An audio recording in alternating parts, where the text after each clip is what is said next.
Welcome to theoryexamkey.com। मैं प्रशांत, आपकी quant faculty, और आज पढ़ रहे हैं हम एलसीएम एचसीएफ। ठीक है, क्या होता है एलसीएम एचसीएफ, इसके कैसे यूज होते हैं, किस तरीके से एग्जाम में क्वेश्चन पूछे जाते हैं, वो सारी चीज डिस्कस करेंगे। क्योंकि आपको प्रीलिम्स में और मेंस में दोनों में ही आपको एलसीएम एचसीएफ बेस्ड क्वेश्चन पूछे जाएंगे। और एलसीएम एचसीएफ तो ऐसा टॉपिक है कि इसका यूज और भी टॉपिक्स में अलग अलग तरीके से होता है। ठीक है, सबसे पहले देखते हैं एलसीएम क्या होता है। लेट्स से मान लीजिए आपके पास दो नंबर हैं 10 और 50। आपसे पूछा जाए कि इनका एलसीएम क्या होगा, find the LCM of 10 and 50।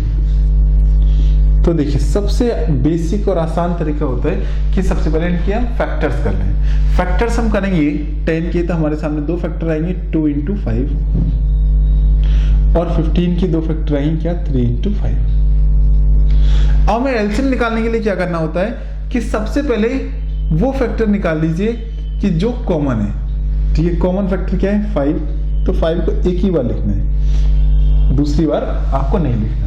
ठीक है, और जो बच गया है उन नंबर्स को लिख दीजिए। तो ये क्या है, नंबर 2 बचे, और क्या बचा है 3। Inter multiply 5 2 × 10 3 30। ये क्या हो गया, इनका एलसीएम हो गया। बड़ा ही आसान सा है, बेहद आसान सा है, कोई समस्या वाली बात नहीं इसमें। ठीक है, एक बार और देख लेते हैं। जैसे मान लीजिए आपके पास नंबर है कौन सी, एक 16 है और एक नंबर है आपके पास 20, और एक नंबर है आपके पास 25। अब आपको समझ नहीं आ रहा कि इनका एलसीएम क्या होगा, तो क्या करिए, इनके फैक्टर लिखिए। फैक्टर लिखिए तो आपने क्या लिखे, फैक्टर 2 × 2 × 2 × 2। ऐसे इसके लिखेंगे तो क्या 2 × 2 × 5। ऐसे इसके लिख रहे होंगे तो क्या लिख रहे होंगे 5 × 5। ठीक है, अब सबसे पहले वो चीज जो कॉमन है, देखिए यहाँ पर भी 2 × 2 है, यहाँ पे भी 2 × 2 है, तो ऐसे ही लिख लीजिए। यहाँ 2 × 2 है, लेकिन यहाँ नहीं, कोई दिक्कत नहीं है, ऐसे भी लिखिए, कोई समस्या तो नहीं। ठीक है, हमने चारों लिख ली क्योंकि ये दो इसी में आ रहे हैं, तो हमें दोबारा लिखने की जरूरत नहीं है। ठीक है, अब आपने देखा कि यहाँ पर क्या है 5 × 5 है, चलिए इसको भी लिख लेते हैं। लेकिन 5 यहाँ पर रिपीट हो रहा है, तो इसे लिखने की जरूरत नहीं है। ठीक है, इनमें से कुछ भी लिखने की जरूरत नहीं पड़ी हमें, ना तो ये 2 × 2 लिखना पड़ा क्योंकि वो इधर आ गया था, और 5 इधर आ गया था, वो भी हमें लिखने की जरूरत नहीं पड़ी। ठीक है, तो हमने सब पूरे मल्टीप्लाई करेंगे। 2 × 2 = 4, 2 × 8, 2 × 16, 5 × 80, 80 5 × 400। ये क्या आ गया, इनका एलसीएम आ गया। ठीक है, क्लियर हुआ होगा कि एलसीएम क्या होता है, समझ आया होगा। ठीक, चलिए अब एचसीएफ देखें। ठीक, चलिए हमने एलसीएम समझा, अब हम समझने की कोशिश करते हैं कि एचसीएफ क्या होता है। ठीक है, एचसीएफ समझने के लिए आपको ध्यान रखना है, फैक्टर्स लिखे रहने दीजिए, इन्हीं से देख लेंगे वैसे। यहां पर हमें सिर्फ वो नंबर लिखने होते हैं एचसीएफ के लिए जो सिर्फ क्या होते हैं, कॉमन होते हैं। जैसे यहाँ 5 और 5 है, तो इनका एचसीएफ हो गया 5। जो कॉमन नहीं है उन्हें हटा दीजिए, जो कॉमन है सिर्फ वही लिखना है। अब आपको देखना है कि तीनों में से कौन सा नंबर है जो कॉमन है। तो देखिए यहाँ 5 × 5 आया, लेकिन यहाँ 5 आया नहीं, इसे हटा दीजिए।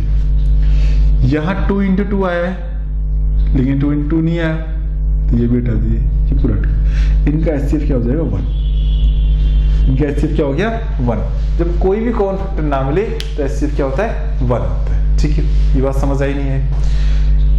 कोई कॉमन फैक्टर है तो वो एचसीएफ हो जाएगा, कोई कॉमन फैक्टर नहीं है तो एचसीएफ क्या होगा 1 होगा। ठीक है, जैसे हमने कहा कि दो नंबर हैं 16 और 20, बताइए, तो आपने इसके फैक्टर लिख रहे होंगे तो कुछ इस तरीके से 2 × 2 × 2 × 2, और इसके लिख रहे होंगे तो क्या 2 × 2 × 5। अब कॉमन क्या है इसमें, ये दोनों में 2 × 2 कितना 4, ये क्या हो गया, इसका एचसीएफ हो गया। ठीक है, ये चीज समझ आई, क्लियर है, आसान सा ही है। ठीक है, हमें बेसिक आइडिया होगा कि एलसीएम और एचसीएफ होते क्या है। ठीक है, अब एलसीएम और एचसीएफ से क्वेश्चन कैसे पूछे जाते हैं। ठीक है, वो एक थ्योरम पूछे जाते हैं, थ्योरम के मतलब एक आइडेंटिटी है, उससे पूछे जाते हैं। ठीक है, सबसे पहले ये आइडेंटिटी है कि एलसीएम मल्टीप्लाई बाई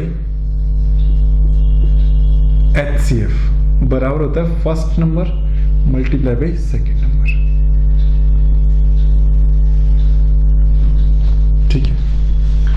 कि आपसे कह दिया जाएगा कि कोई दो नंबर है, ठीक है, जिनमें से एक नंबर 16 है, ठीक है, और इनका एलसीएम है, ठीक है, आपसे कहते हैं कि एक नंबर तो 16 है और इनका जो एलसीएम है वो आपसे कह दिया गया कितना है, मान लीजिए लेट से 80 है, और HCF है वो है 4। तो आप बताएंगे नंबर क्या होगा दूसरा वाला। तो आप क्या करेंगे, एक नंबर 16 है, दूसरा नंबर मान लीजिए x है, ठीक है, और एलसीएम कितना है 80 और HCF कितना है 4। अब क्योंकि 16 से गुणा करिए कितना, 5 बार कट गया, तो x इक्वल टू कितना हो गया 20। तो इस तरह के क्वेश्चन पूछे जाते हैं। तो आप समझ पाएंगे कि किस तरीके से आपने सेकंड नंबर निकाला, कि सेकंड नंबर क्या हुआ 20। हमने ये वाला एग्जांपल लिया था 16 20 वाला, कि 16 लिया था हमने HCF मान 4 और इनका एलसीएम कितना होगा 80 होगा, हाँ पता ही, ठीक है, कि वहां कौन डलेंगे, जो कॉमन है ये तो पूरे 8 आएंगे और यहाँ से 8 5 16 आएगा और ये 5 80, तो 80 क्या हो जाएगा एलसीएम हो जाएगा। वही क्वेश्चन हमने डिस्क्राइब किया था, नंबर दूसरा नंबर फाइंड आउट होगा कितना 20, ठीक है। इस तरह के क्वेश्चन पूछे जाते हैं पहली चीज तो, ठीक। और कैसे क्वेश्चन पूछे जाते हैं कि वह छोटा से छोटा नंबर डिवाइड बताइए, जो क्वेश्चन की लैंग्वेज क्या होगी बता देते हैं कि find the smallest number which will be divide by 6, divide by 3 4 and 6, ये पूछ लीजिए। सबसे छोटा नंबर बताइए जो 3 4 6 से डिवाइड कर जाए। तो आपको मतलब समझ जाना चाहिए कि वो नंबर क्या है, एलसीएम पूछने की कोशिश कर रहा है, ठीक है। जब भी स्मॉलेस्ट पूछे तो क्या है 3 4 6 से डिवाइड हो जाए तो क्या है एलसीएम पूछने कर रहा है। तो आप इनका एलसीएम निकालेंगे, इसके फैक्टर 3, इसके फैक्टर क्या है 2 × 2 और इसके फैक्टर क्या है 2 × 3। तो आपने ये लिख लिया 3 × 2 × 2, ये तो लिख लिया। अब यहाँ पर 2 है, दोबारा लिखने की जरूरत नहीं है, 3 है, दोबारा लिखने की जरूरत नहीं है। तो क्या हो गया 3 2 6 2 12, वो कौन सा नंबर हो गया, ये सबसे छोटा नंबर है जो इससे डिवाइड हो जाएगा, ठीक है। ध्यान रखना है स्मॉलेस्ट पूछे तो एलसीएम और लार्जेस्ट पूछे तो एचसीएफ, ठीक है। आपसे यही ये पूछ लेता कि वो बड़े से बड़ा नंबर बताइए जिससे इन तीनों भाग हो जाए, तो भी आप एचसीएफ, तो आप क्या निकालते एचसीएफ निकालते, और एचसीएफ क्या होता है इनका 1, क्योंकि कोई ऐसा नंबर है ही नहीं जो इन तीनों में कॉमन हो, ठीक है। यहाँ 3 आ रहा है, यहाँ भी 3 आ रहा है, लेकिन यहाँ 3 नहीं आ रहा, यहाँ पर 2 आ रहा है, यहाँ भी 2 आ रहा है, लेकिन यहाँ 2 नहीं आ रहा, ठीक है। इस तरीके से आप फाइंड आउट कर सकते हैं, ठीक है।